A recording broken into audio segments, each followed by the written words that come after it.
Hello and welcome. I'm Rick, a historical person and your guide to the past. We're returning today to the 17th century and we're going back to the Wars of the Three Kingdoms. If you've seen my introduction, and if you haven't, do go and have a watch, it's very useful. You'll know that I said that religion was a fundamental underlying cause for all of the wars which make up the Wars of the Three Kingdoms, also known as the British Civil Wars. This is explicitly the case in Scotland and in Ireland, and as a sort of underlying tension, a cause of conflict in England and Wales too. But before we get into today's content, a quick aside. One thing I really cannot stress strongly enough is how important religion was to life and society in early modern Europe. In the continent and in the wake of the Protestant Reformation, there were a series of long and bloody wars, of which our civil wars play their part, and they're known collectively as the European Wars of Religion.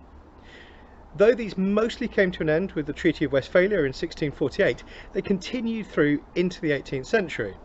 So historians will argue, for example, whether the Glorious Revolution and the Jacobite Wars of the late 17th and 18th centuries in Britain should be considered to be part of those European Wars of Religion. That's really not very important right now to this video, but it does serve to highlight how religion can motivate people, how it can inspire them to fight long, bloody, terrible wars, how it can bring war into communities to divide peoples and populations, something that isn't unique to the 17th and 18th century and that may be familiar to some of you at home with memories of recent years too. So let's get back to it. In my previous video in this sequence, you'll be aware that I said Puritans generally supported Parliament, Catholics generally supported the King.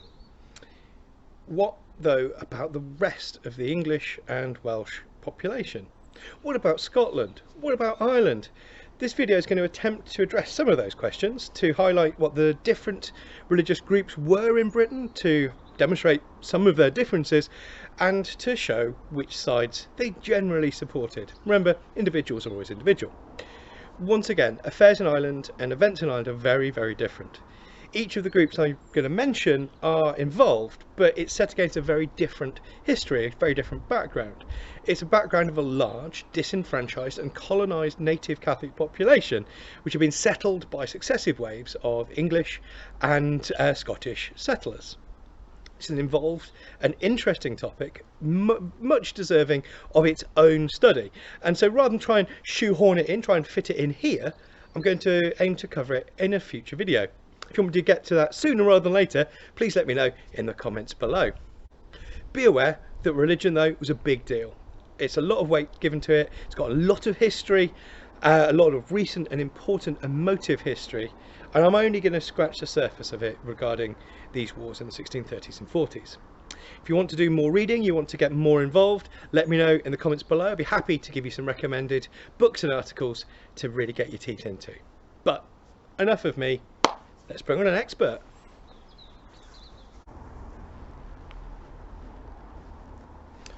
England, you'll be told, had been a Protestant country for a century by the time these unhappy wars came to us. The same is true of Wales and of Scotland, though how the church in England and Wales and the kirk in Scotland had developed, how their congregations worshipped and how they were governed all differed. Ireland was different again. It was full of papists and had sufficient English and Scottish plantations and landowners to confuse matters even more greatly. England did have Catholics, and relatively few in Scotland and Wales too, but there were not many Catholics in Britain. Those that remained were mostly unimportant, but some were wealthy, powerful, owned great amounts of land. They had survived by being loyal to the crown, and particularly by being useful to the monarch. Most people in England and in Wales were content to follow the matters of Most people in England and in Wales were content to follow the teachings of their priests and ministers. They were happy to be guided in matters of faith by one more educated than them. But others chose to read and interpret the word of God for themselves. Godly folks they called themselves, but you may know them better as Puritans. Puritans thought that church doctrine should be rooted in the Bible alone and sought reform of the church in England to purge it of Catholic influences. For Puritans, they favour a plain sort of worship rooted in the community of Christ, seeking to educate their fellows, men and women both, to allow studying and understanding of the Bible, of the Word of God. They favoured a community based on religion, on mutual understanding, and with the altar table in the centre of their church and the centre of the congregation both. But others believed that God's house should be a place of beauty and of spectacle. The king was known to favour order, decorum and unity in worship. Unity and spectacle in worship. The king appointed William Laud first as Bishop of Bath and Wells in 1626 and then as Archbishop of Canterbury in 1633. And it was Archbishop Laud who pressed for changes that sought the beauty of holiness, taken from Psalm 29. Those who supported him were called Laudians, and the king was perhaps first amongst that number. As you might expect, the differences between Puritans and Laudians were many, and many of the reforms that Archbishop Laud sought to pass struck directly at the very changes to the church community that Puritans sought. Not merely by seeking to reinstate Latin into the church services, but Laud wanted to place images of saints, images removed during the Protestant Reformation, back into the churches, notably in stained glass. Laud sought adherence to the Book of Common Prayer, commonality of worship, and most particularly and most fiercely opposed, Laud sought the altar table to be placed in the far end of the church behind an altar rail, separated from the congregation, a place for the priests alone.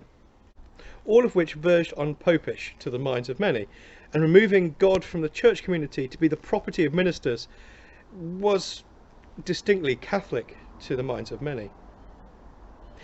Not only did these Laudian reforms appear Catholic, rolling back gains made by Protestants against the Roman Catholic faith, but the king was married to a Catholic. Queen Henrietta Marie was French and Catholic and devout in her papist faith, worshipping openly and keeping a Catholic priest as a close confidant and advisor. Even worse, the relationship between the king and his queen was not merely one of state, but was a close relationship, and Her Majesty was a close confidant and advisor to the king. So you can perhaps understand why many people, not merely Puritans, were concerned. Archbishop Laud's changes appeared to foreshadow a dangerous return to Catholicism in a country where the gunpowder plot was in living memory and where tales of Protestant martyrs burned at the stake in Queen Mary's time were common. In England and in Wales, this change was resisted, but it was resisted nowhere as strongly as in Scotland, where reform of church governance and the imposition of the Book of the Common Prayer, the King James Bible, something that was intended to bring unity of worship and of parity of church government to the three nations of Britain, was resisted. It was resisted with war. In England and in Wales, the conversion of church from Catholic to Protestant, the so-called English Reformation, had taken place at the behest of the monarch. It placed the king or the queen at the head of the church. Religion changed from the throne downwards, aided by a hard-working and radical core of Protestants and opposed by an equally determined core of Catholics. In Scotland, though, things were much different. And it was the congregation of common folks who first adopted and converted to Protestantism before it spread to the nobility, from the base of worship to the top. Mary, Queen of Scots, had famously been a Catholic and cousin to good Queen Bess. It was Mary's Catholicism, learned whilst raised in the French court, that was one of the barriers between her and her court and her people. And it was one of the barriers, one of the matters that ultimately led her to flee her country, to seek refuge and shelter with her neighbour and relation. But enough of that for now. Scottish Protestantism was different to that of England and Wales, and whilst it was closer to the faith and desired government of the godly Puritans, and far, far different to the opulence of Laud, it was different. The Scottish Reformation of the 16th century had led to a widespread adoption of Calvinism. It took its teachings from the Bible directly and had put preaching at the heart of the church. Pulpits were usually to be found in the physical centre of a Scottish church, or a Scottish kirk, and their congregation was the heart of the government. The kirk in Scotland was Calvinist in doctrine and Presbyterian in nature. It was Presbyterian because the congregation chose their ministers. Rather than the ministers being appointed by bishops and being answerable to a council of bishops or archbishops, they were selected by the elders of the congregation, and church policy was decided by these ministers in concert. Some of the discussions, I'm sure you can imagine, were robust indeed. In a true Presbyterian system then, the king was a member of the congregation, not the head of the church, and so Charles, as had his father before him, supported those Scottish bishops which existed and promoted episcopacy, rule by bishops. When King Charles and Archbishop Laud sought to attempt to force change and uniformity on the Scottish Kirk and the English and Welsh churches, a uniformity and change that was in favour of bishops and weakened the role of elders and ministers' doctrinal authority, those who opposed it joined together, swearing a national covenant. They swore to maintain their Calvinist doctrines and Presbyterian government of the church, and these covenanters resisted King Charles and Archbishop Laud through armed revolt and military adventure. Once war broke out between King and Parliament, they formed the third side of the wars in Britain, though it is worth remembering that not all who swore the covenant in the 1630s would raise their sword against the king, and there were Scottish supporters of the king in Scotland and who fought in England as well. All of which gives you some idea of how things stood at the break of war. War came to Scotland because of religion, and though the majority of the population, 90 or 95% of it perhaps, supported the Presbyterian Scottish Kirk, once war spread to England, armies were raised in Scotland to support the king. Puritans usually did support Parliament, and Parliament became increasingly controlled by a radical Protestant war party as the war progressed. In part, this was due to military necessity.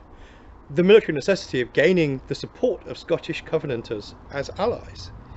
They formed the Solemn League and Covenant. It was agreed in 1643 between Westminster and between the Covenanters. This agreement promised Scottish support, political and military, for Parliament, and it promised that both countries would work towards a civil and religious union of the three kingdoms of England, Ireland and Scotland under a Presbyterian Parliament. Laudians, on the other hand, were far more inclined to support the king, and they in fact may have been Laudians in the first place because they supported the king.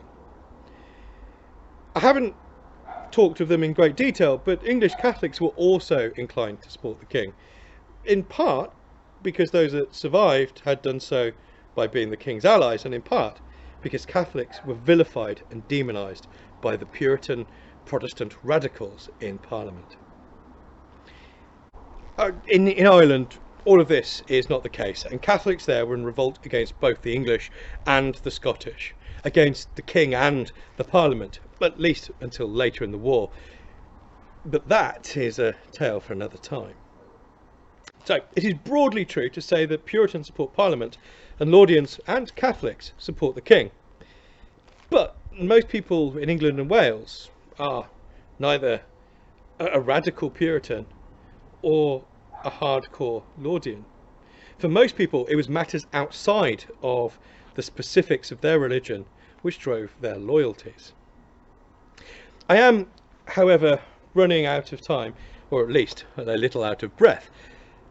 So before I go though, I would be doing you a disservice if I were not to mention sects.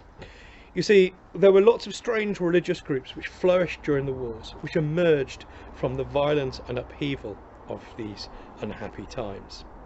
These were mostly radical, non-conforming and dissenting Protestant groups, and you may be more familiar with some of the names than others. At relatively great speed, you have to include the Ranters, the Girdletonians, the Baptists, Diggers, Levellers, Muggletonians, Quakers and Fifth Monarchists.